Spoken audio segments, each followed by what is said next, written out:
So good. Okay, there we go. Recording is in progress. Good evening, everyone. Welcome to the Guelph Wellington Coalition for Social Justice Federal Candidate Town Hall 2021. Thank you so much, everyone, for joining us. We are getting started promptly at 7 p.m.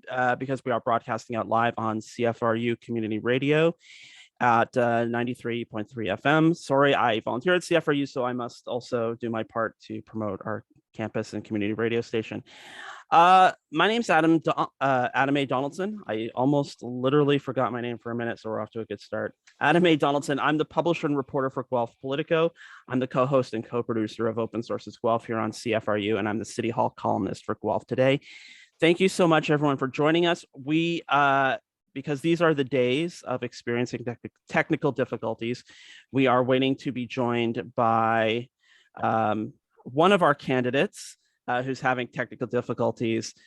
We will get started with the program, though, in the hopes that they will be able to join us in short order.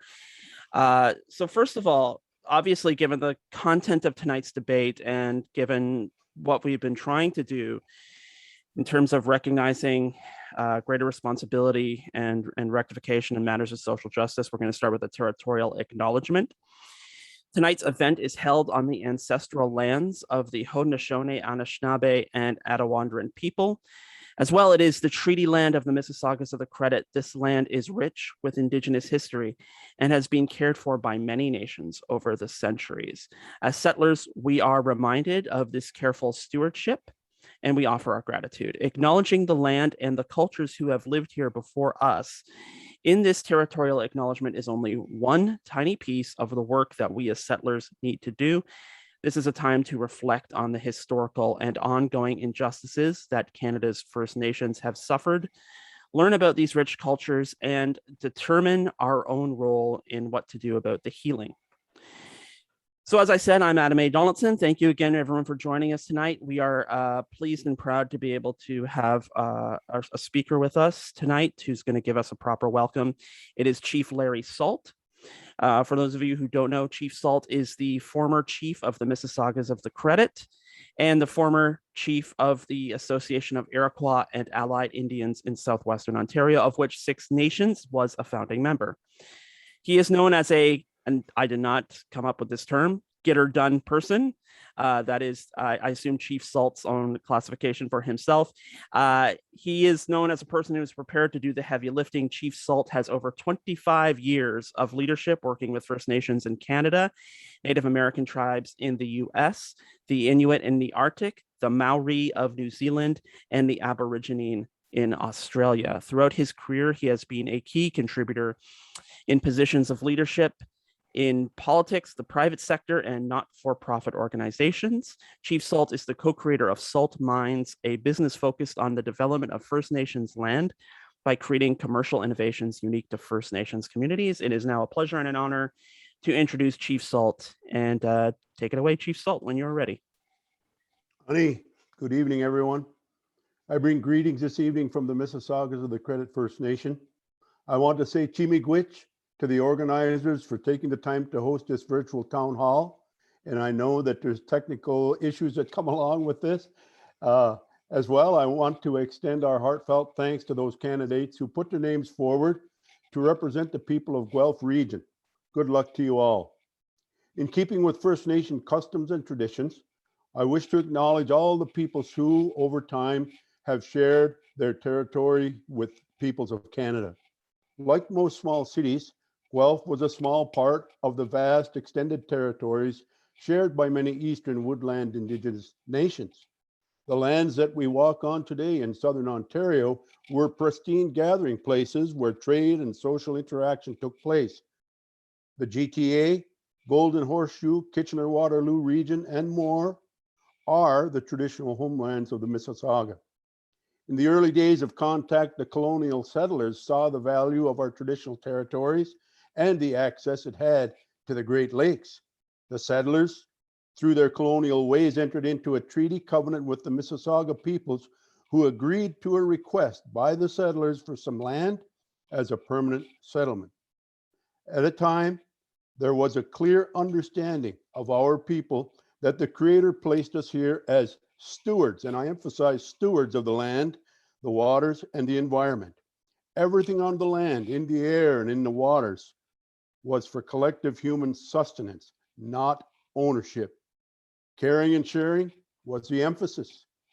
There is a saying among our elders that we do not inherit or own the land. We simply borrow it for a time from our children and grandchildren. The continent that my people called Turtle Island was well occupied and traveled for at least 15,000 years and was home to over 500 separate nations, speaking diverse languages, practicing different traditions, and representing many unique cultures. The indigenous peoples who populated the vast forest and lake regions of Ontario lived in tranquility and harmony with the land, much different today. At the time, our forests were home to a multitude of animal life and fowl of the air. The forests gave shelter, sustenance, and life. Our lakes teemed with all manner of marine species.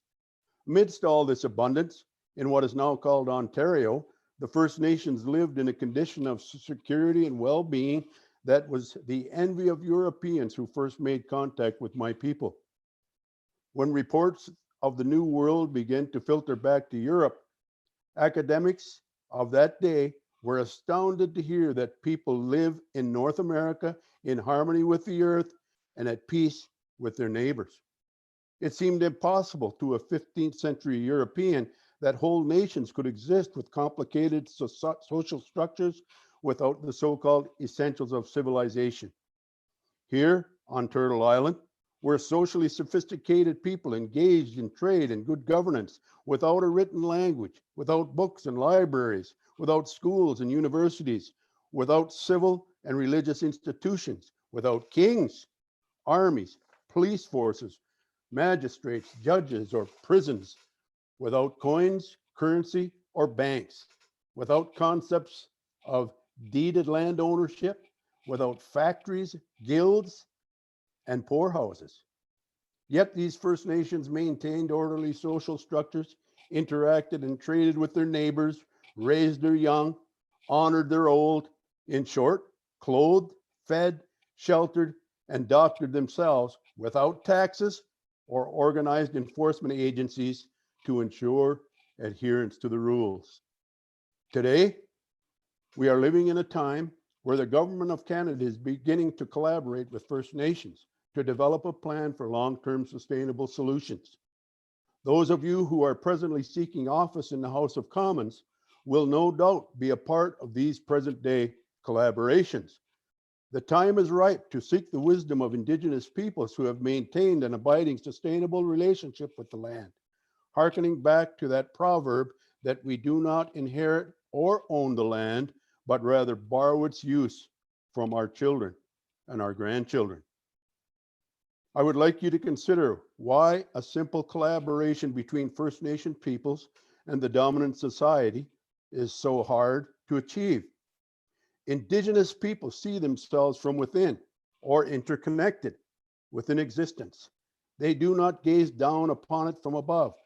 This changes radically how things are conceived and therefore how things could be done. John Ralston Saul, in his book, The Comeback, states that most of us agree that we are in some sort of environmental crisis brought on by a linear Western model that interprets the planet as our passive servant. This idea accounts for our capacity to build and accumulate wealth, but it also accounts for the ease for which we slip into violence, and today for our inability to take our environmental crisis seriously. More and more people see this linear model as an old-fashioned, even dangerous theory. We are now in the 21st year of a new century. I hope that all people living in North America will begin to discover that the dominant society and Indigenous peoples' view of the world through two completely different lenses.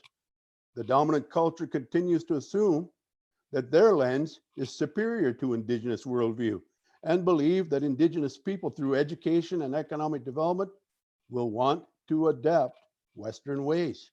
The truth is, the Native community sees the world through a different lens and is not scrambling to embrace Western philosophies.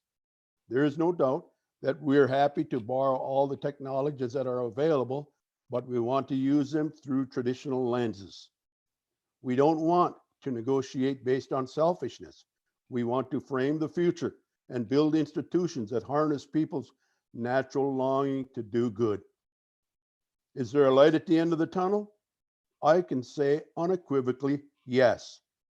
Today's election process is perfectly positioned to support and further this initiative by integrating an Indigenous lens into the business growth that will improve socioeconomic outcomes for First Nation communities and the dominant society, because we are all treaty people. Today, I want to invite all of you to share a covenant with the Indigenous community to help us eliminate the cloud of ignorance that has been hanging over us for so long. It is incumbent upon us to explore an Indigenous worldview and use every opportunity to change negative patterns and rethink the manner in which we engage the present and the future. It will be the children of the 21st century who have been educated to understand the need to protect the earth and their own volition choose to use available technology to enhance their lives. I have confidence that all of you in this virtual room are up to the task and will embrace this partnership of recognizing that the future of all existence and humankind is dependent upon a robust and sacred relationship with Mother Earth. Finally, I can't emphasize enough what my elders have made so clear to us over the years. That is, the Creator did not give us ownership capacity. Rather, He gave us stewardship capacity to take care of all creation. In return, she would take care of us. Whoever is elected next week to represent the citizens of Guelph region, I urge you to keep these thoughts in mind as you sit and make decisions on behalf of your constituents. Chimigwich, thank you again to the organizers for hosting this, and I sure look forward to hearing the discussion. Miigwech. And miigwech to you, Chief Salt. Thank you so much for your wise words. I think we are all up to the task here to embrace those partnerships and working together for ourselves, for the planet. Let's get rid of those clouds of ignorance. I think we're all up to that challenge for sure. That's why the various partners who are taking part in or have helped organize tonight's debate, not calling it a debate, it's phrased as a town hall, less of a debate, more of an opportunity to share ideas and to let the voters decide who has the best ideas and take that into the ballot box with them. So I'm going to get through a bit of housekeeping as quickly as possible. We are now joined by all four of the candidates here tonight, who I'll introduce in a second. But first, I want to name all of the 23 groups who have taken a part in organizing tonight's festivities. Not an easy thing to do, not an easy thing to pull together across so many different groups in such a short period of time. But they are Democracy Guelph, Guelph Wellington Climate Coalition, Guelph Wellington Coalition for Social Justice, Council of Canadians Guelph, Retired Teachers of Ontario, Guelph Wellington, Registered Nurses of Ontario Wellington Chapter, Guelph Wellington Health Coalition, Guelph and District Labour Council, Ontario English Catholic Teachers Association Guelph, Ontario Secondary Teachers Federation Guelph, Elementary Teachers Federation of Ontario Guelph, Caros Guelph, Our Energy Guelph, Ontario Public Interest Research Group Guelph, University of Guelph Central Students Association, Wellington Water Watchers, For Our Kids Guelph, Fair Vote Guelph, Emerge, Extinction Rebellion, Greenhouse Guelph, Shake Up the Establishment, and Green New Deal Guelph. Save for a couple of flubs there, I did think that rehearsing that all day was not time well wasted. I am now going to introduce our candidates. We are joined tonight by four of the federal candidates running in Guelph this election. They are in alphabetical order. Michelle Bowman of the Green Party, Aisha Jahangir of the NDP, Lloyd Longfield of the Liberal Party, and Ashish Sachan of the Conservatives. The participants of tonight's election, of tonight's town hall, were determined using the National Leaders Debate Commission rules, which meant that the candidates here represent parties that have secured at least 4% of the valid votes cast in the last election and have at least one representative in the House of Commons seated at the time of dissolution. Now, the format of this debate, This is a program in 2 parts, 7 questions in all, depending on the time. There could be 8. We'll have to wait and see. The first part features 5 questions that have been selected from suggestions offered by the 23 groups that have had a role in sponsoring or co-organizing this event. The second part will feature 2 questions from almost 50 different suggestions offered by the members of the public who pre-registered for this event. Out of those nearly 50 questions, we will ask 2. Each candidate will have 2 minutes to answer each of the question. The rules as outlined by the organizers do not allow for rebuttal. That's because of time commitments, unfortunately. So there will be no opportunity for rebuttal. You get your 2 minutes, and that is all. The program will begin with each candidate making a 2-minute opening statement, and then it will conclude with a 1-minute closing statement. I want to introduce you to our timekeeper, Kevin. He is the gentleman in blue. He is in the box next to me on my screen. He will hold up a yellow card when you have 1 minute left, and he will show you the red when your time's up. So we will use alphabetical order to determine which order that the questions are answered in. So we will start with opening statements, and Michelle Bowman will be the first to give her opening statement. When we ask the first question, Aisha Jahangir will be the first to be able to answer the first question. Lloyd Longfield will be the first to answer the second question. Ashish Sachan will be the first to answer the third question, and so on and so forth until we get to the closing remarks. And one final piece of business, you will note that the chat box below is open, but it will be monitored. I have been told to say this most strenuously by the organizers. They will pull the plug if you guys are bad. So think of it this way. Anything you would not say to your mother's face or your grandmother's face, don't put it in the chat. That's the rule of thumb. Be nice in the chat, and we will keep the chat going. So that is me done with all the housekeeping. I'm throwing the papers on the floor as I finish reading them. So that's a little behind the scenes action. I'm going to let other people talk now. So we're going to start with opening statements, and Michelle Bowman, you can begin. You have your 2 minutes, and they start now. Hi, everyone. Thanks for the invitation. I was happily working to keep our lakes and rivers clean, but I saw that the pandemic and climate change were a result of putting profit for a few over people and the planet for too long.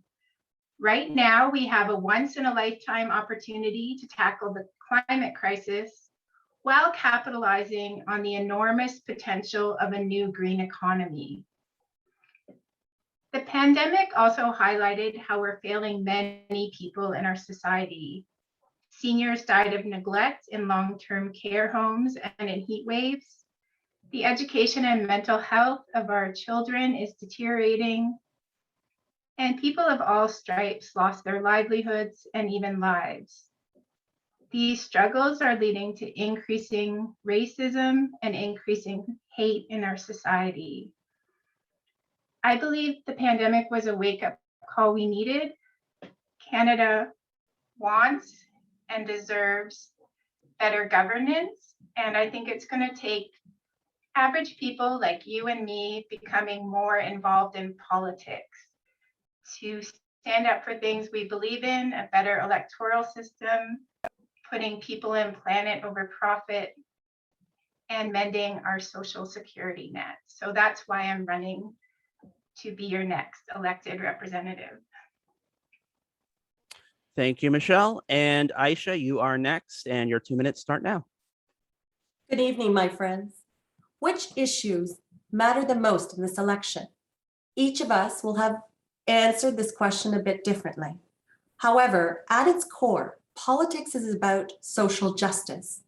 From Shakespeare's King Richard to Richard Branson, there are the people at the very top, and then there's the rest of us.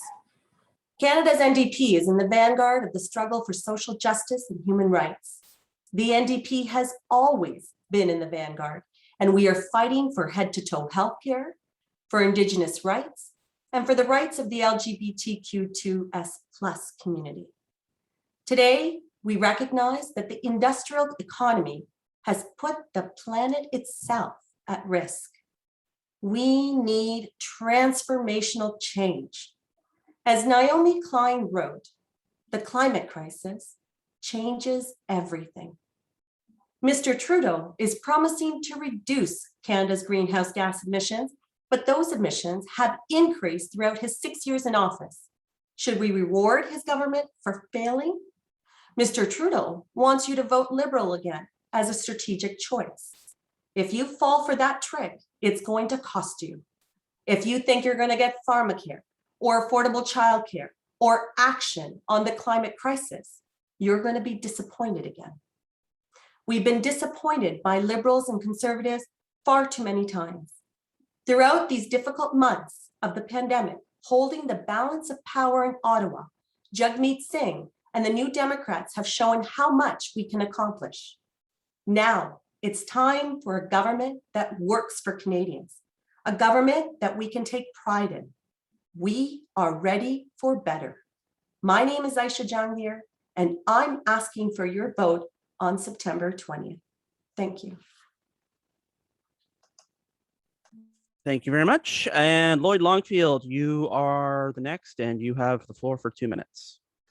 Well, thank you, Adam, and thank you to the organizers tonight, but a real special thank you to Chief Salt for setting the tone of the meeting as one of collaboration, of putting ourselves into an Indigenous lens of stewardship.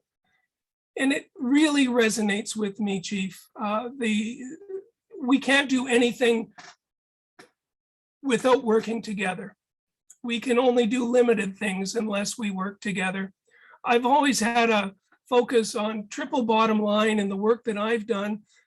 First of all, as a mechanical engineering technologist, I've worked across Canada with different industries on applications of machine design, machine automation, and machine improvement, including flying into First Nations communities in Northwest Ontario, where we installed power generation solutions and worked together with our Indigenous partners to get them up and running and to keep them running over time. Locally, I've worked on environmental initiatives like the Community Energy Initiative, where we mapped all of Guelph's energy use so we could look at opportunities for improvement.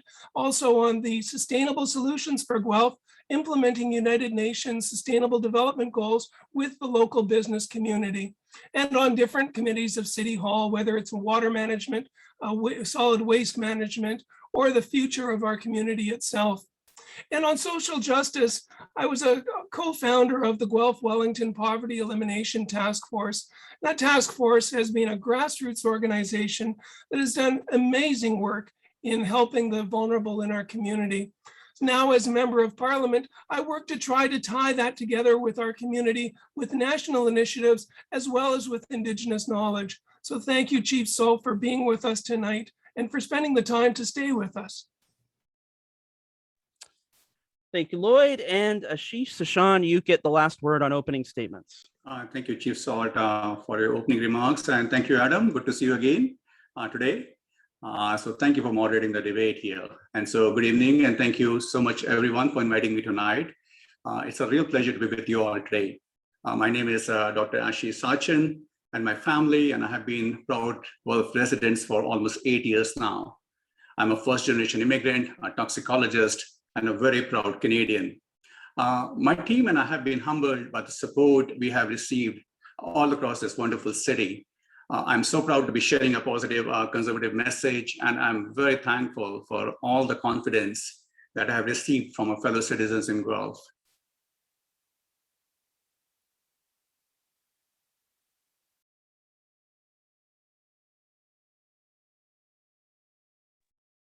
We'll take care of our veterans and seniors who have helped make this country great. As more and more Canadians begin to realize our country is heading in the wrong direction, we have a historic opportunity here in a city to make the much needed change to restore integrity and accountability in our nation's capital.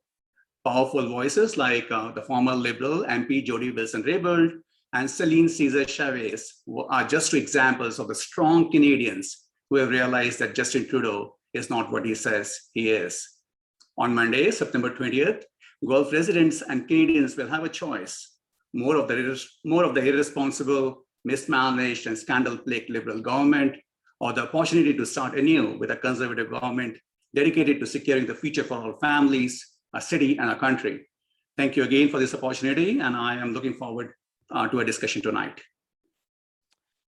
Thank you very much, Ashish. And we are going to get right into questions. We're a little bit behind, according to my reckoning. I'm not the official timekeeper, but I'm going to try and keep us on task as much as possible. So we're going to start with one of our first two climate change questions. Number one, how do you reconcile the economics of our national energy sector with the imperative of avoiding a climate catastrophe? And Aisha, you get the first crack at this one. Thank you, Adam.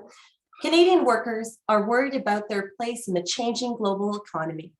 Liberal and conservative governments have left them to navigate these shifts on their own. New Democrats know that skilled Canadian workers will be needed to build a low carbon economy, and we will put those workers front and center, building green infrastructure in communities across the country. We will require the use of Canadian steel, cement, and lumber. Communities will benefit from these investments. We will ensure that large businesses receiving COVID recovery funding agree to plan for net zero. And we would ensure that those funds go to supporting jobs, not executive bonuses. We will work together with labor, employers, and the provinces to find solutions for workers and communities. This includes providing dedicated employment support, combining access to EI benefits, retraining, and job placement services. We will put in place joint workplace environment committees to help reduce emissions at the source in every workplace, modeled on the successful joint health and safety committees, which have made workplaces safer. Thank you. Thank you. And Lloyd, you are the next on the list here for to give us your points. Thank you. Thanks, Adam, and such a critical question. Part of the question that really stands out for me is that we need to reconcile economics and environment. We also have to reconcile social impact and reconcile with Indigenous partners as we're working on climate change initiatives, knowing that we also need to learn from stewardship on how we can help to maintain clean waters or restore clean waters, how we can make sure that our energy sector is doing its part to cap their emissions and then to move their emissions to net zero by 2050. And that's in our new law. It's the net zero accountability law that we passed in Parliament at the end of June, and that I sat on the Environment Committee debating the law to get to a point where we found the balance between getting us to zero, but doing it in a way that we can transition the economy and transition jobs into the jobs of the future. Getting to net zero also means we need to be accountable every 5 years to have the Commissioner of the Environment and Sustainable Development look at where we're at on our trajectory. And the only changes we can make is to accelerate, to go faster to net zero. So 2050 is the international standard, just as we exceeded our standard on getting 75% of Canadians vaccinated by September, we came in 2 months early. And by focusing on our goals, looking at where we're at in 2025, 2030, 2035 and forward, to make sure that we are all working together to get to the net zero point by 2050 or sooner. Our climate plan has got an A from expert opinion. NDP got an F. Part of that is because we have to be realistic in our goals and be able to cost them and achieve them together. Thank you. And Ashish, you have the next 2 minutes. Great. Thanks, Adam. And the protection of the environment has always been a core conservative value through our commitment to conservation. Our party was built by farmers, hunters, and anglers, people who respect and live off the very lands and waters we need to conserve. Conservatives recognize the enormous and essential contributions the energy sector and its workers make to our country. We will not phase out the sector. We will treat the energy sector as a key driver of Canada's economy. Work with First Nations and other Indigenous groups to ensure they are partners in prosperity and the development of our natural resources by creating a Canada's Indigenous Enterprise Corporation. To promote mutually beneficial conversations between indigenous communities and resource project stakeholders, we will provide 10 million per year to organizations that foster collaboration and encourage partnerships between these two groups. We will encourage indigenous communities and resource development companies to work together. We will implement a hydrogen energy strategy and rapidly increase the use of hydrogen, especially green hydrogen. Introduce tax credits to rapidly accelerate the deployment of carbon capture, utilization, and storage technology in the energy sector and in important industries. We'll be investing billions of dollars in small modular reactors to get this zero emission source of electricity and heat to the point that it starts to be deployed across the country, including in the oil sands. And this plan of ours has been verified by Navius Research. So I think we'll be able to meet a Paris commitment by 2030 as well. Great. And Michelle, that leaves it up to you to wrap up this portion of the debate. Thanks, Adam. The Greens believe in a lot of things that Lloyd was saying, but they don't agree on how is a realistic plan to get there. So Greens don't believe the economy and tackling the climate change are competing priorities. We believe that they have the same goal. So we can tackle the climate change crisis by transitioning quickly to a green economy. We're the only party that is willing to stop expansion and subsidies of oil and gas, and we're the only party that doesn't rely on carbon capture technology untested. So I invite everyone to look at Environmental Defense's recommendations for determining what is a good climate plan, and also the establishment, oh, I forget their names, the establishment people that sponsored this event as well have a really good guide. And we can't do it without stopping expansion and subsidies and relying on carbon capture. I just want to point out that the expert opinion that Justin Trudeau has been talking about and that Lloyd mentioned rely on growth, rely on GDP, so that we keep growing and keep growing. And Greens don't believe that this is the way forward. We have a Just Transition Act to make sure that no one is left behind in this. We also know that we have to conserve our natural ecosystems that we have now that are holding in carbon. And we are going to make huge investments in innovation and research. And I'll talk a bit later about why this is the only plan to get us there. Okay. Sorry, we are now on to question number 2. Guelph has a goal of becoming a net zero carbon community by 2050 with a 45% reduction in carbon pollution by 2030. Both are consistent with the targets set by the Intergovernmental Panel on Climate Change. The municipal government has a further goal of obtaining 100% of its energy from renewable sources by 2050. So, as Guelph's member of parliament, how do you intend to support our community in achieving these goals? And Lloyd, you are the first to get 2 minutes on this. Well, thank you, Adam, and well-framed question. As a father and a grandfather, of course, I'm concerned about where we're heading with the future of our planet.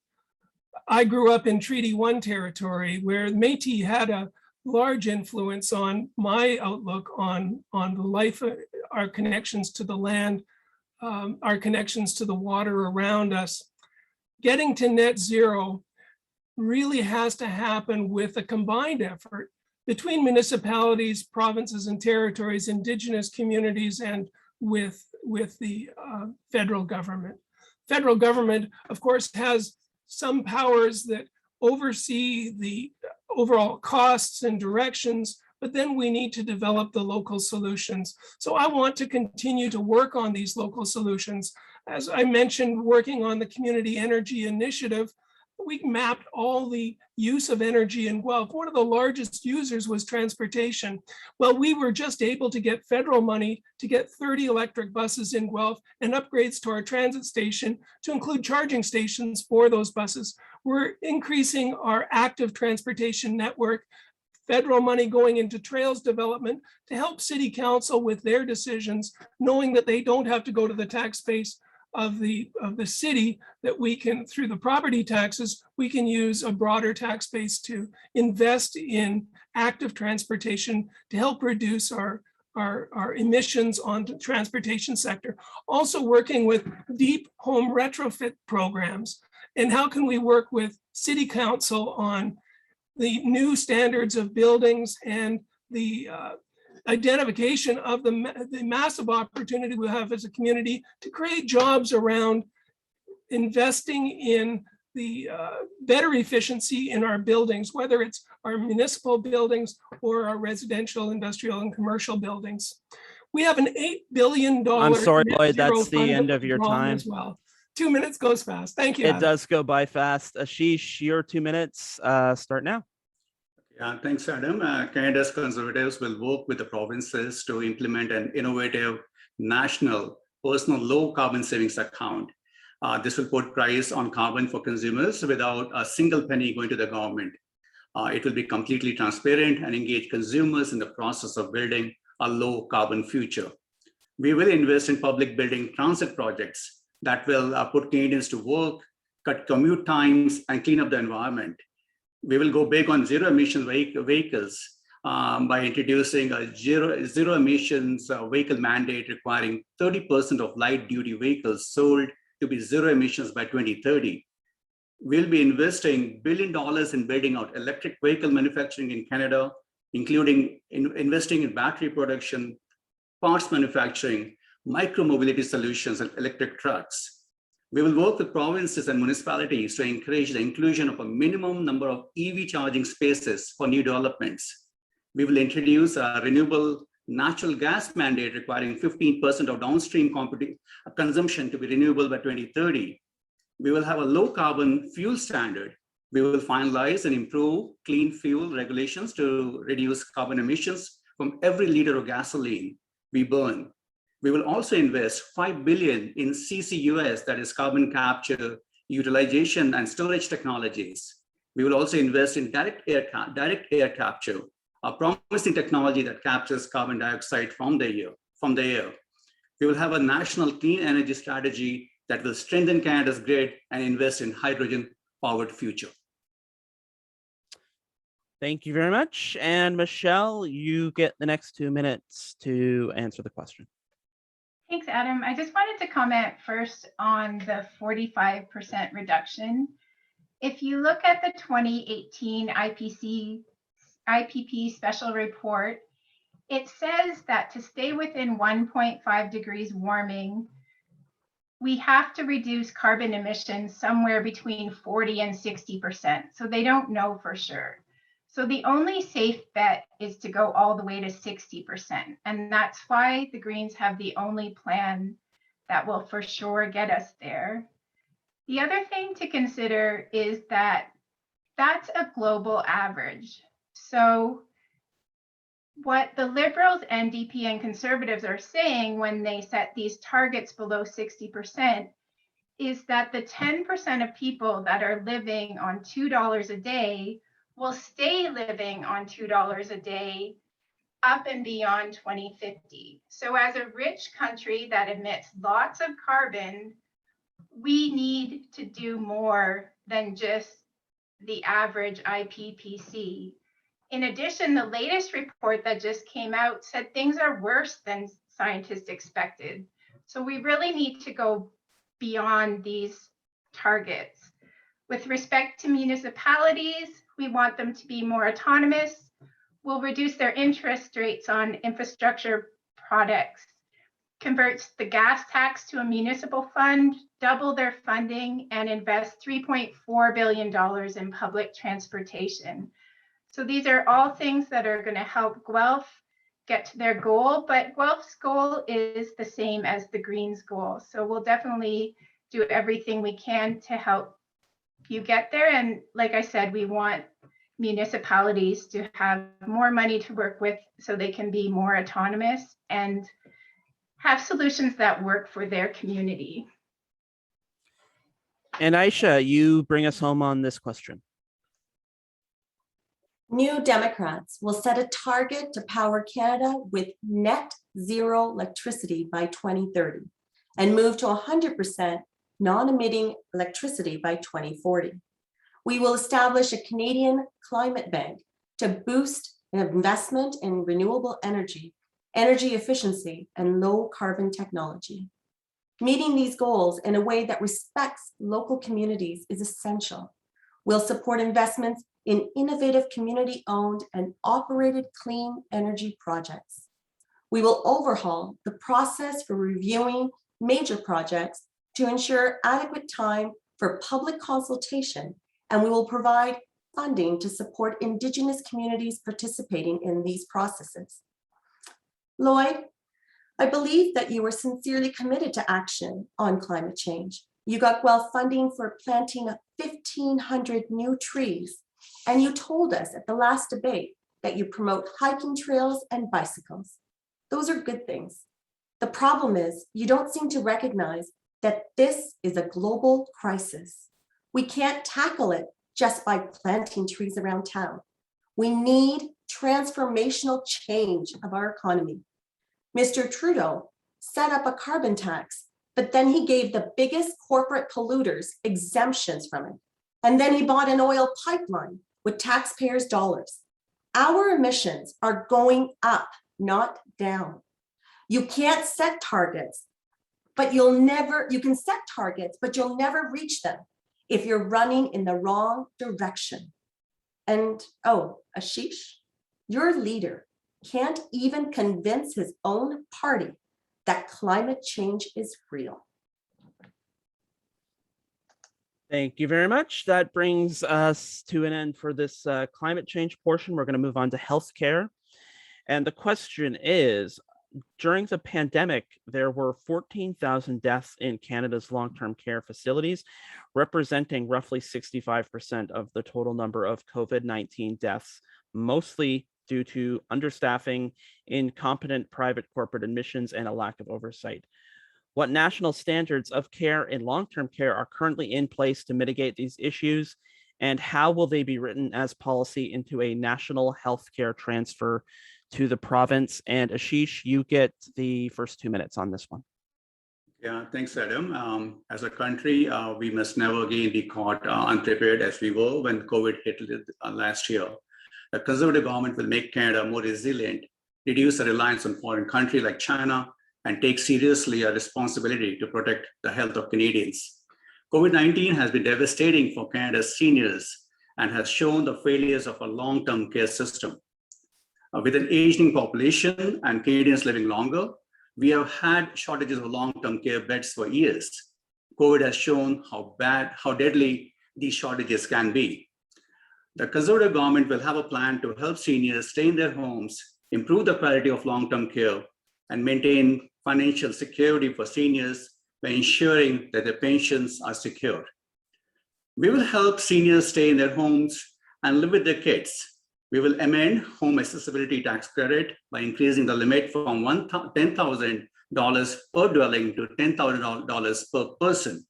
We will also introduce the Canada Senior Care Benefit, paying $200 per month per household to any Canadian who is living and taking care of a parent over the age of 70. Conservative government will devote $3 billion of infrastructure funding over the next 3 years to renovate long-term care homes across Canada.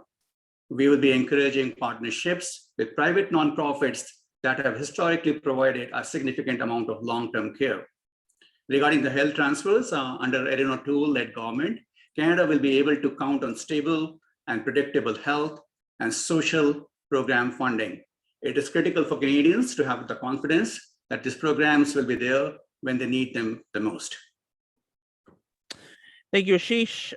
Michelle, you get to answer this question next. You have 2 minutes. Thanks. Currently, the measures put in place to mitigate these issues are kind of piecemeal. What the Greens propose to do is bring long-term care under the Canada Health Act. We also want to bring up the funding transfer to provinces up to the OECD average of 35% from 13%. Other things in our platform are to improve care. So anything from enforceable standards, we'd regulate 4 hours of care per day per resident. In addition, we want to improve conditions for the staff working in long-term care. So increased training, fair pay, benefits, and sick leave. So we believe these things in conjunction will prevent this from happening again. Also, we believe that the pandemic was preventable, and we want to prevent the next pandemic from happening, and also have the capacity that we lost to respond to any pandemics that do get through our prevention measures. Thanks. Thank you. And Aisha, you get the next 2 minutes for this topic. Families need access to quality home care and long-term care. We will bring all long-term care homes under the public umbrella, beginning with the federally owned long-term care company, Rivera. And we will work collaboratively to develop national standards for home care and long-term care, regulated by the very same principles under the Canada Health Act.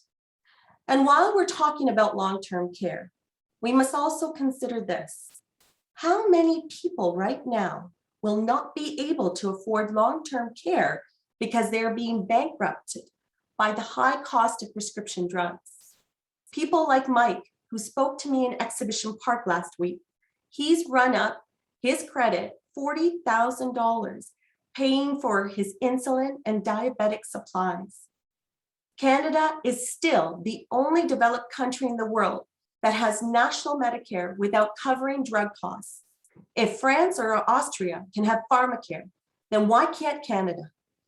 Lloyd, you invited me to meet with you in the Parliament Hill office to discuss Pharmacare. Remember? That was back in February 2018, before the last election, when you had a majority government.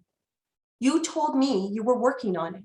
You got a staffer to take a photo of us together with the Pharmacare plans displayed on the desk in front of us. It was the very first picture I ever posted on Twitter. Lloyd, the Liberals have been promising Pharmacare at election time since 1997. But when the NDP introduced Pharmacare legislation in February of this year, you voted against it. You had a choice, sir, and you chose to vote against it. Thank you, Aisha. And Lloyd, you get to wrap up this topic for us. Thanks, Adam. Our seniors deserve better. When we saw what was happening in our long-term care facilities, the general public was made aware of something that families knew was happening, that our seniors were being neglected. It took our military to go in and improve the situation and report back to Parliament what was going on and what needs to be done going forward. As I was listening to the presentation on long-term care, I was thinking of when I sat on the board of the quality management team at St. Joe's Hospital, where we looked for continuous improvement of quality care for our seniors. Obviously, that wasn't going on everywhere in Canada. We have different levels of long-term care, A, B, C. The C long-term care, where they're sharing washrooms, 4 people in a room, obviously had to change during COVID, but brought up the question of dignity for the individuals and care for the individuals. So when we're looking at what we need to do going forward, working with our long-term care advisory council of having 50,000 personal support workers hired, and then to give them a $25 an hour minimum wage. We had topped up during COVID some emergency minimum wage increases so that personal support workers could be recognized for their work. We need to make that permanent, and it's in our plan going forward. We've increased the health transfer by $5 billion since 2015, with $4.5 billion top-ups during COVID, $1 billion to go towards vaccine rollout. But now we need to focus on drilling into the healthy long-term care standards that we have, and how do we help our communities and our workers work and provide the care that we need for our seniors. Thank you, Lloyd. I've been keeping one eye on the chat, and as someone said, long-term care needs to be from birth to death. I think that's the ultimate long-term care that we're all looking for. To move on to our next topic, we have two questions on Indigenous affairs. The first one, collectively created by Indigenous peoples across the country after a 7-year process of community gatherings, the Truth and Reconciliation Commission produced 94 calls to action for all levels of government and the settler society. With only 14 calls to action completed since 2015, what will you do to implement all of the calls to action, and what is your party's proposed timeline to accomplish this? Michelle, you get the first 2 minutes on this topic. Thanks. The Greens were the first party in Canada to advocate for heeding all the calls to action in both the Truth and Reconciliation Commission, as well as the Missing Murdered Indigenous Women and Girls calls to action. Greens want to work with First Nations, Métis Nations, and Inuit on a nation-to-nation basis. So although we have ideas about how to support this process in our education platform, in our health platform, in our justice platform, in our housing platform, and more, we really want this to be Indigenous-led. So the timelines and the priorities will be set by the First Nations peoples. We have plans to transition out from under the Indian Act, and I said, with respect to education,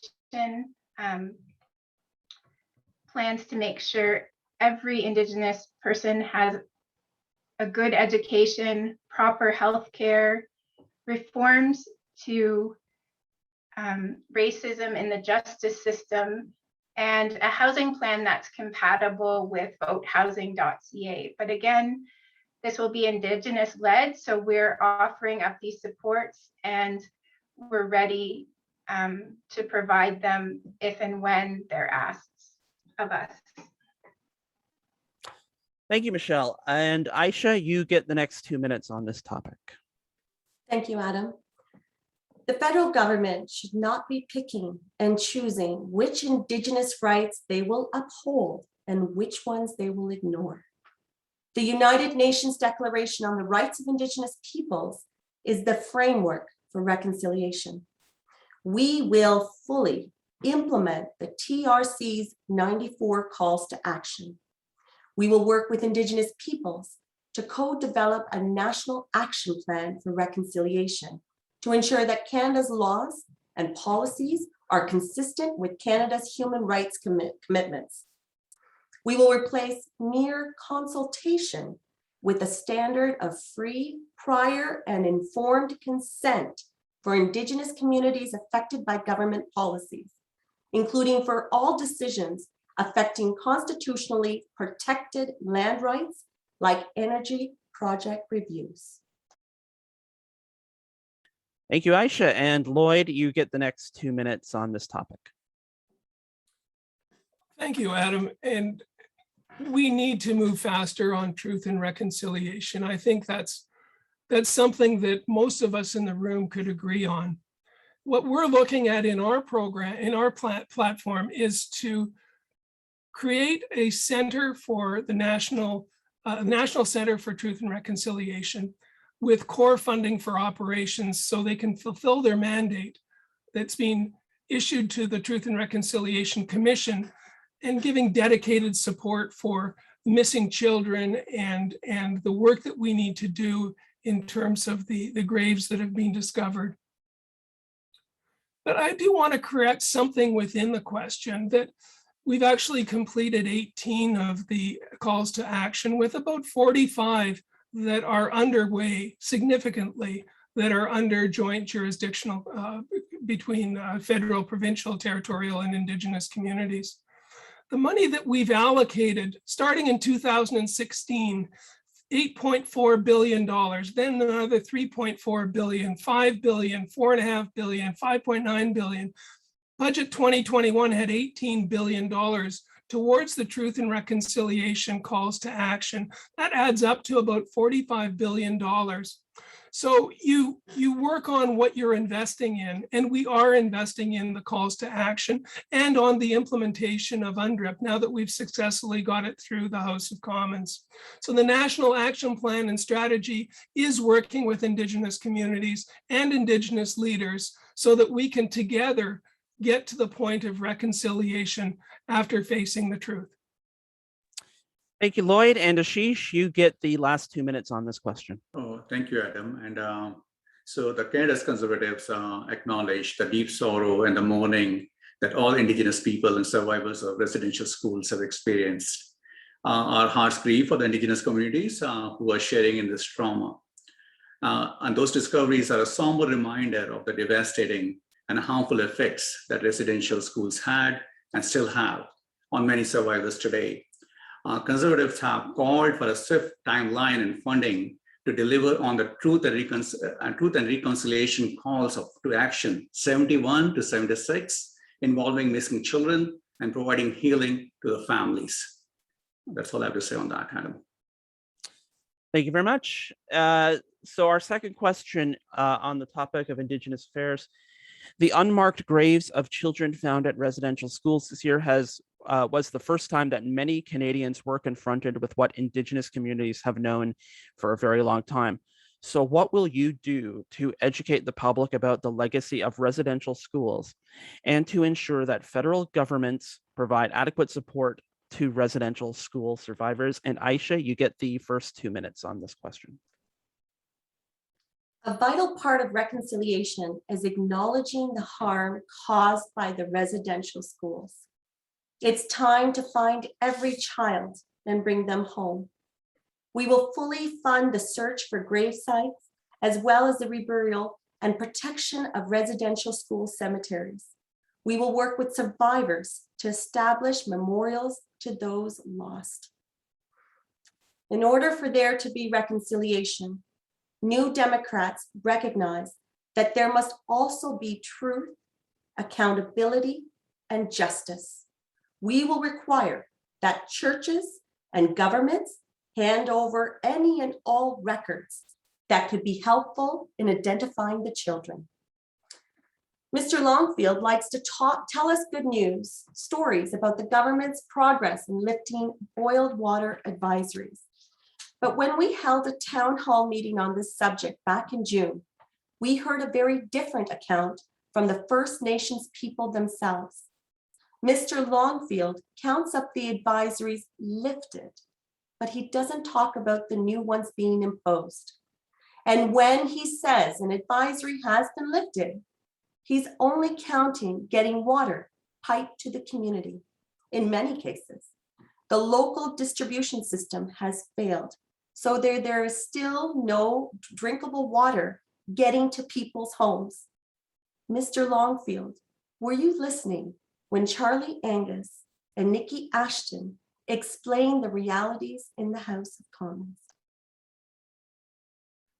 Thank you, Aisha. And Lloyd, you get the next 2 minutes. Thank you, Adam. And thank you for the question about where do we go from here?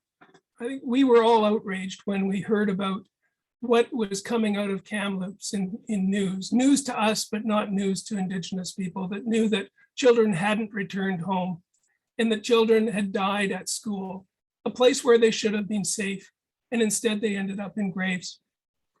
We learned that Indigenous people had asked for assistance and didn't receive assistance from the governments of the day.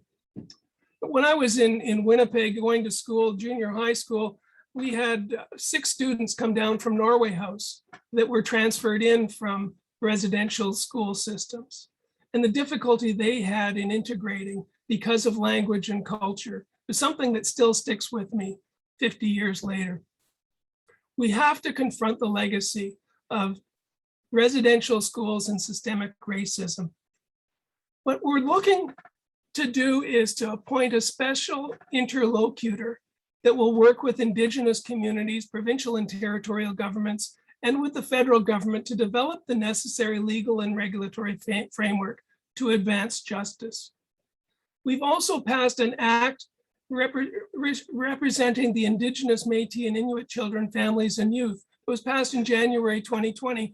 That means that Indigenous children and youth won't be ripped away from their families, that we will provide care on reserve in the language and culture of the people that are there. So we are stopping the program of assimilation and instead promoting language and culture as one of the calls to action, as an example. And on boiled water advisories, the band councils are the ones that lift the advisories once it's clear. We have 12 communities that are waiting to be lifted, and we know there are going to be more. And we are working on clean water, as the chief in Sioux Lookout I'm said. sorry, Lloyd, that's the end of your 2 minutes, I'm afraid. Okay, thanks, Adam.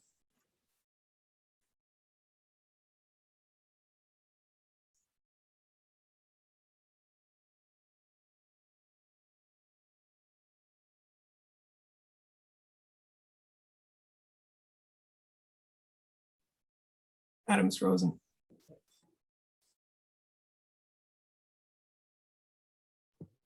Ashish is up next. Yeah, I can take that. Okay, so while talking about the Indigenous issue, I must remind our viewers here that Justin Trudeau is fighting the survivors in court.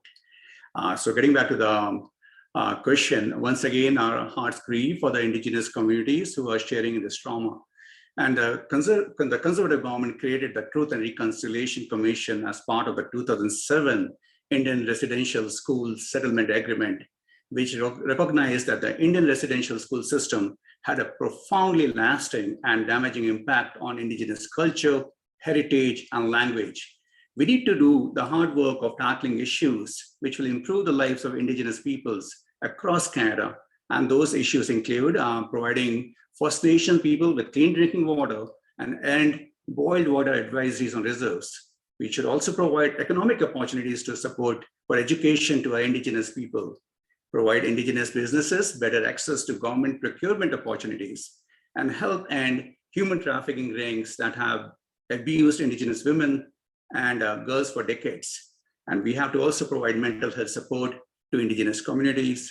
And again, I think I must remind, as we also saw in the last national debate, that how that point was brought forward that Justin Trudeau is fighting survivors in the court, and that is really disheartening.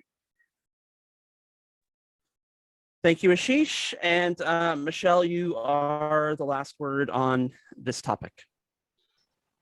I think the most important thing to recognize in this topic is that the foster care system has replaced residential schools, and children are still being taken from their families and are still being harmed today. So it isn't something that is in our past, it is something that's currently happening now. So there's a framework that already exists called Measuring to Thrive framework, and it stresses the importance of community, it stresses the importance of environment, and giving more weight to those things when we look at child welfare. As Ashish mentioned, we need to stop fighting Canada's Human Rights Tribunal orders in court. We need to heed what the Canadian Human Rights Tribunal decided on and make retribution for what happened in residential schools. With respect to education, the Greens want to look at kind of everything through this lens. So look at existing plaques, look at existing museum policies, and make sure that the information is accurate about what happened, what is happening, and there's a lot of funding in our, or quite a bit of funding in our platform for commemoration in healing and things like friendship centers and different paths to healing. Again, we want this all to be Indigenous led, so we're offering up these supports, but they will come when and if Indigenous peoples want our help. Thank you, Michelle. I do apologize. I had a bit of technical difficulties of my own there for a minute. I seem to be back online. We do have one more question prepared by the organizers. I am keeping one eye on the time, though, and I'm going to move on to the first of two questions from the people who registered in advance. If we have time, we will come back to that last question from the organizers.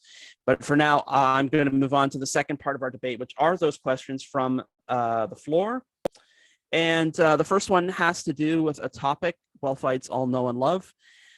A true democracy ensures that all voices are heard and represented in government. Electoral reform is widely endorsed by Canadians who would like every vote to count. On June 18, 2021, the House of Commons Procedures and House Affairs Committee passed MP Daniel Blakely's resolution for a House study on the Citizens' Assembly on electoral reform. What benefits do your party see in moving forward with this study? And Lloyd, you get the first chance to respond. Thanks, Adam. I'll set my timer because this one could go on longer as well. We have looked at electoral reform in our first parliament when we had a majority.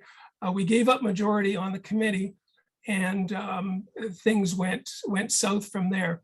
But I was working with the local Democratic group here in Guelph, Democracy Guelph, presenting petitions in the House on their behalf, looking for ways to go forward on electoral reform within some of the constraints that we had at the time in terms of space for MPs, budgets that might have to be considered, how we might steer through the House some of the changes. But I think fundamentally, this is an issue that needs to be dealt with through the Senate. I think that the House of Commons deciding on how they will elect themselves presents a conflict of interest at the beginning. And it's a conflict that showed up in committee where the Conservatives wanted to go ahead with a referendum. NDP and Greens sided with the Conservatives. Liberals were trying to stay away from a national referendum, knowing that if that was lost, we wouldn't be able to address electoral reform for many years to come. So I remain committed to looking at ways to improve our democracy, improve our voting system, and improve our representation. And right now, the different options that came forward back in the 42nd Parliament ran aground for many political reasons. And that really also underlines the need for electoral reform so that we can come to some better decisions that are outside of partisan politics. And for now, what I'm suggesting is the Senate would be a great place to study that. Great, thank you, Lloyd. And the next answer comes from Ashish. Ashish, you get the next 2 minutes.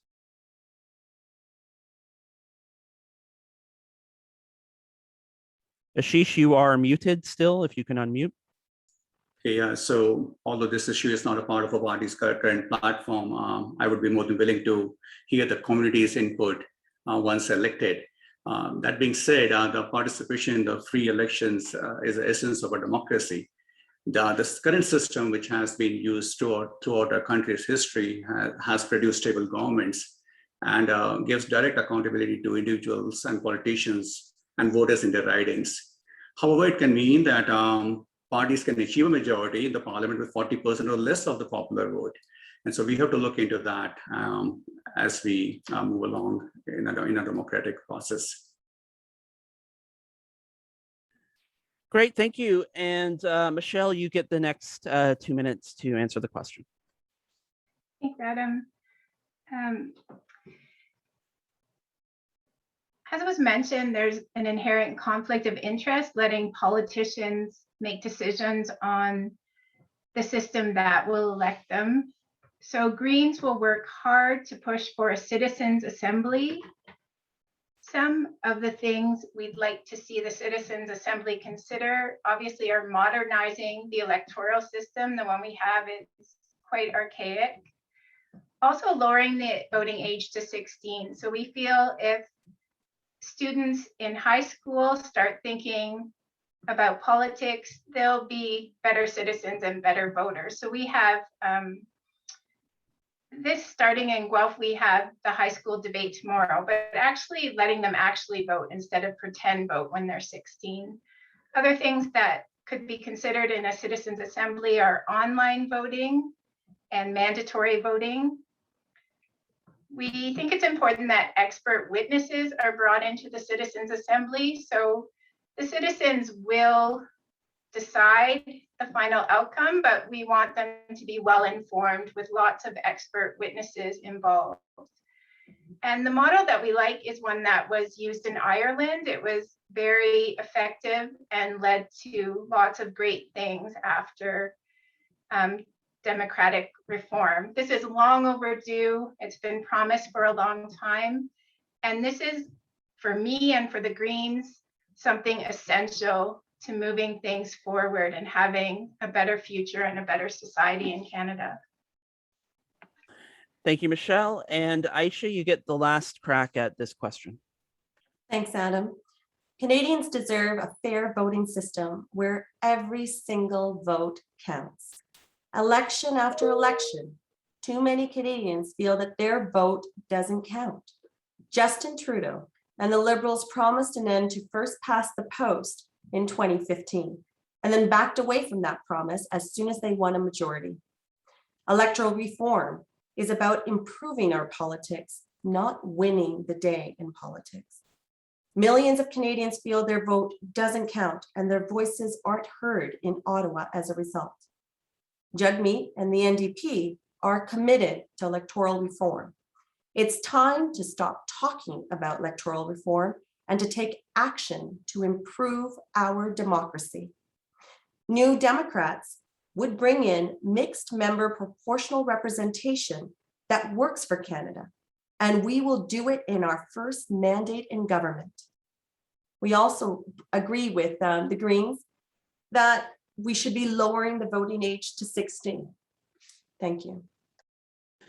Thank you, Aisha. And to move on to our second viewer question, it is on Pharmacare. Will your party institute a comprehensive Pharmacare plan across Canada, and what is your timeline for achieving it? Ashish, you get the first opportunity to answer this one.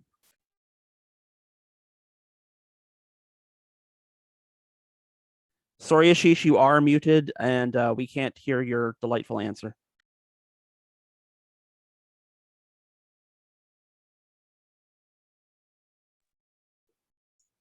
There. Oh, you were unmuted for one split second. There you are. Okay, thanks. Thank you for that, Adam. And thanks for the question. You know, our country is in so much debt, almost $1.4 trillion.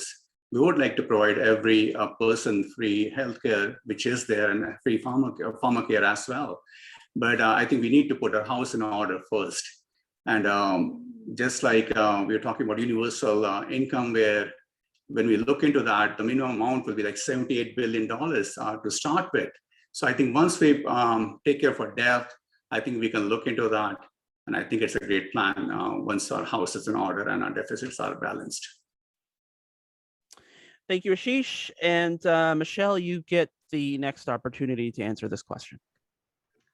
Yes, absolutely. Greens have been calling for universal pharmacare for a long time. We're the only country that has universal health care without universal pharmacare.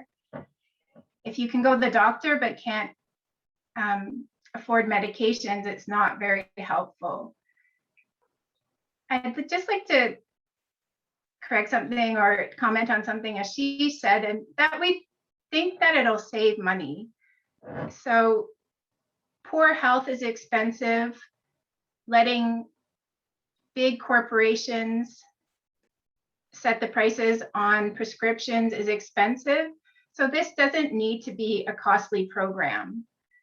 The Greens plan to fully establish a Canadian Drug Agency by 2022. We'll first bring online essential prescriptions, and our timeline to get everything on board is January 1st, 2025.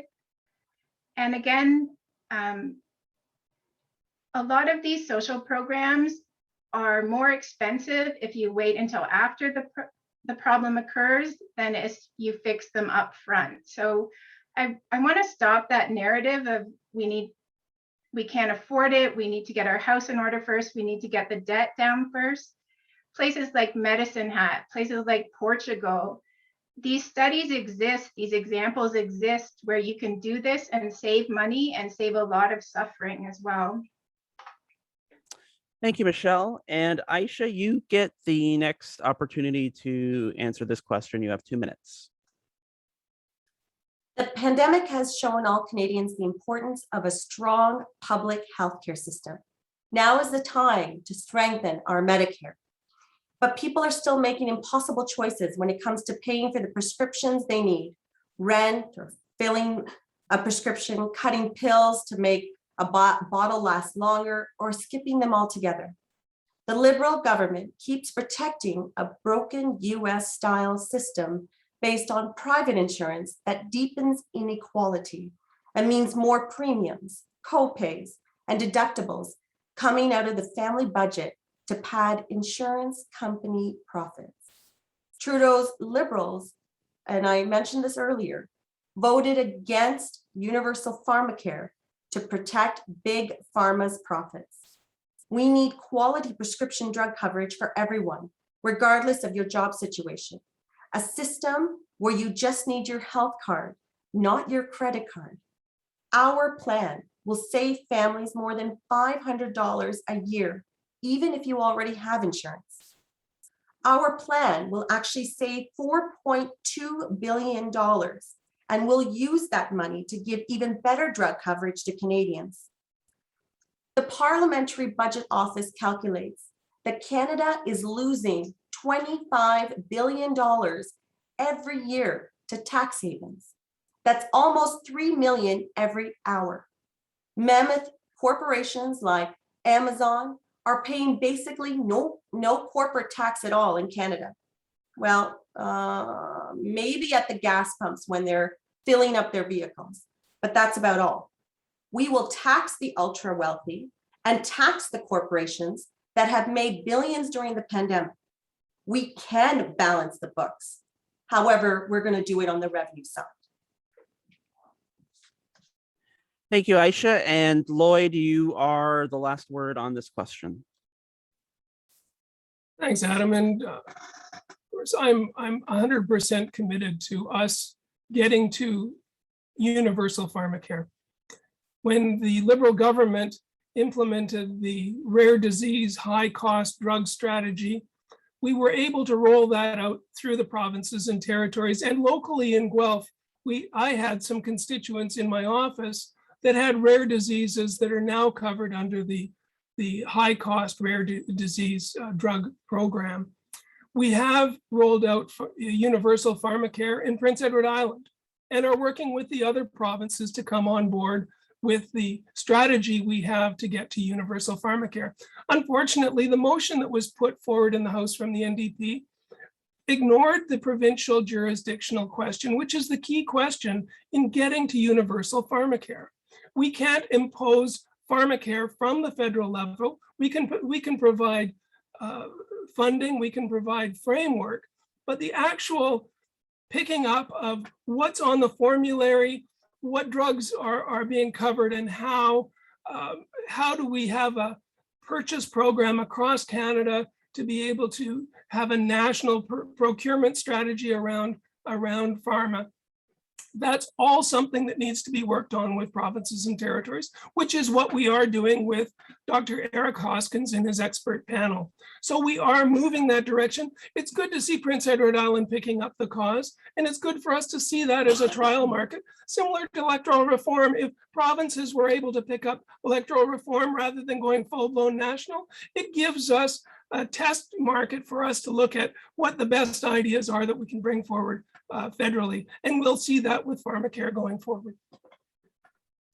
Thank you, Lloyd. That brings us to the end of the official questions. Like I said, we did still have the one question that was prepared by the organizers, which was we could do it, but we are 10 minutes till the end of showtime. But since we still have about 10 minutes, I want to go rogue, and I want to ask everybody in just a few sentences, if you are elected to be the member of parliament in Guelph, what is one Guelph thing that you would promote and go to Parliament Hill and promote as a national, something you can take national? I'll give everybody a minute to think about it. And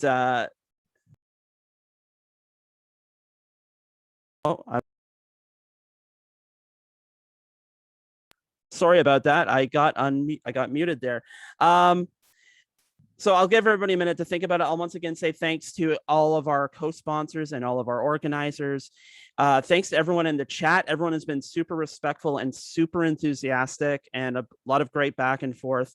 It has been a lot of fun to watch you guys talk about politics and see everybody involved. I too wish we could be doing this at the Italian Canadian Club. It's a great venue, and it is like a perennial space for these sorts of events. And I would love to be there in person. Zoom is it's an okay substitute. Anyway, we will start with Michelle. Michelle, in a couple of sentences, what is something you would take to Parliament Hill of an example of what Guelph does good?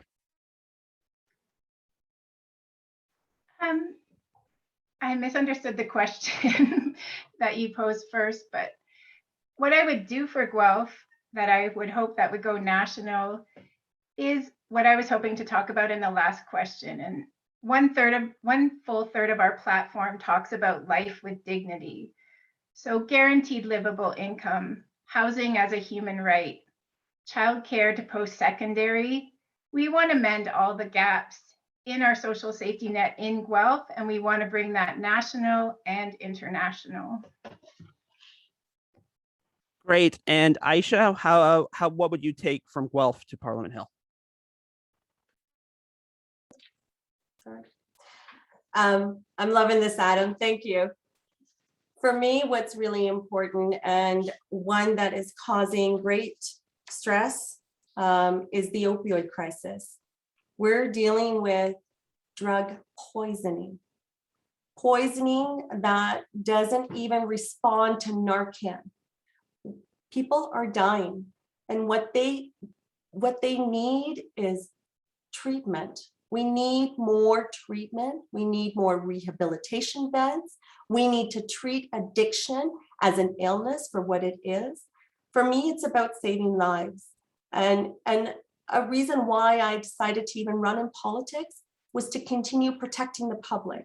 And this is something that we must address urgently. This includes suicides. So this would be one thing that I would be taking to the House, making sure that we address the opioid crisis, decriminalize all of it, and then decriminalize, and then make sure that there are supports in place. Thank you. Thank you, Aisha. And Lloyd, a couple of sentences, please. What would you take back to Parliament Hill from Guelph if you were to be reelected? I think with a few exceptions tonight, we can see collaboration in Guelph. And I think what we see at the national level is division and anger in many cases, and personal attacks. I think if we look at solving the mental health crisis through collaboration, as we're doing at the Grove Center, using the Indigenous knowledge of wraparound support of our children, if we can provide that wraparound mental health support for our children, I think we'll be sowing the seeds for the future in the way that we need to.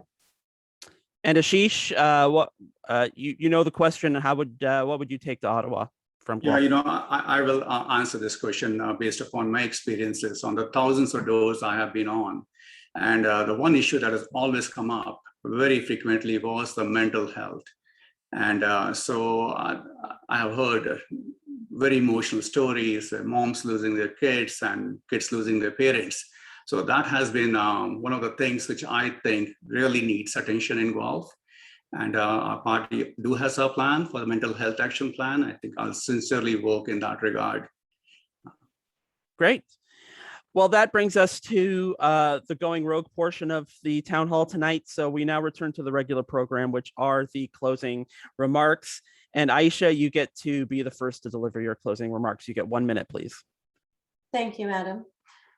Friends, what we have seen in Ottawa is a Liberal Prime Minister who says the right things, but has no intention of delivering, and a Conservative opposition that doesn't even accept the fact that human activity has caused global warming. New Democrats believe in collective action, guided by democratic decision-making and social responsibility. We believe in uniting people, not dividing them. Never before has collective action been so vital. And only by working together across Canada and around the globe can we fight the arms race, the ruining of our environment, and the climate crisis. Fight them to win. On Monday, please vote for me. With Jagmeet Singh and the NDP team, I will be fighting for you every single day. That is my pledge. Thank you, Aisha. And Lloyd, you get 1 minute to wrap it up. Thank you, Adam. We're at an inflection point. We're coming out of a shutdown of our economy, a shutdown of our personal lives. And the question is, what do we do from here? We need to look at how do we get past COVID in the first place? How do we work together to solve the problem of the health crisis that we've all been working on together for 18 months? We need to address climate change with the same vigor, to look at how do we work together to solve the climate crisis, working across ideologies, across orders of government, across ages, so that we can support our young people and the future that they have on our planet.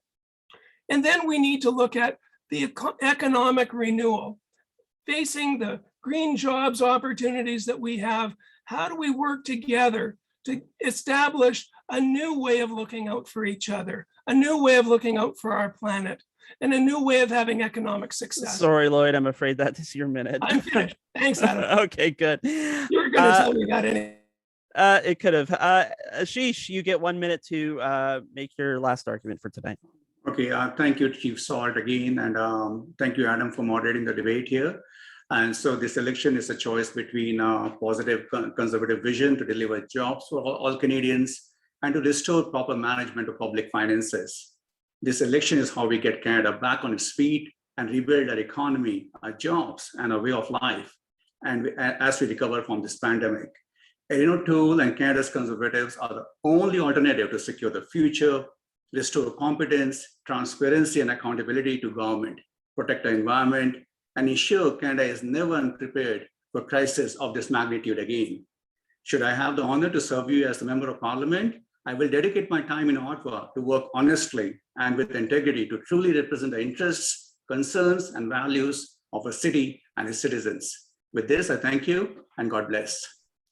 Thank you, Ashish. Michelle, you get the last word for tonight. Thanks to the Thanks to the organizers, everyone that came to listen, and Adam for moderating, and especially Chief Saul for your wisdom. The window for Canada to do its part to tackle the climate change is closing this decade. So this election has never been more important. The biggest three parties continuously deliver profits for a few over people and the planet. Mike Schreiner has succeeded in exposing provincial policies that aren't in our best interests. And if you vote for me, I will keep people and the planet on the agenda in Ottawa. We have the only target high enough and the only plan to get us there for a green future. Thank you, Michelle. Thank you, Lloyd. Thank you, Ashish. Thank you, Aisha, for taking part. Thank you, Kevin, for keeping such great time. On behalf of Guelph Wellington Climate Coalition, Democracy Guelph, the Guelph Wellington Coalition for Social Justice, I want to thank everyone for taking part in tonight. Those of you who are watching on the Zoom or listening on CFRU or watching on Facebook, wherever you were taking part, thank you to the event organizers and all our sponsors as well. They are on the screen in front of you. And thank you again to Chief Salt for your very wise words. And don't forget, Election Day is September the 20th. Your voter information cards are in the mail or on your coffee table if they have been received already. And last but not least, take care of yourselves, take care of each other. My DMs are open for if people want to tell me how badly I did tonight or give me a compliment, whatever. Stay in touch. And we will see everyone soon in the near future. Thank you so much for taking part tonight.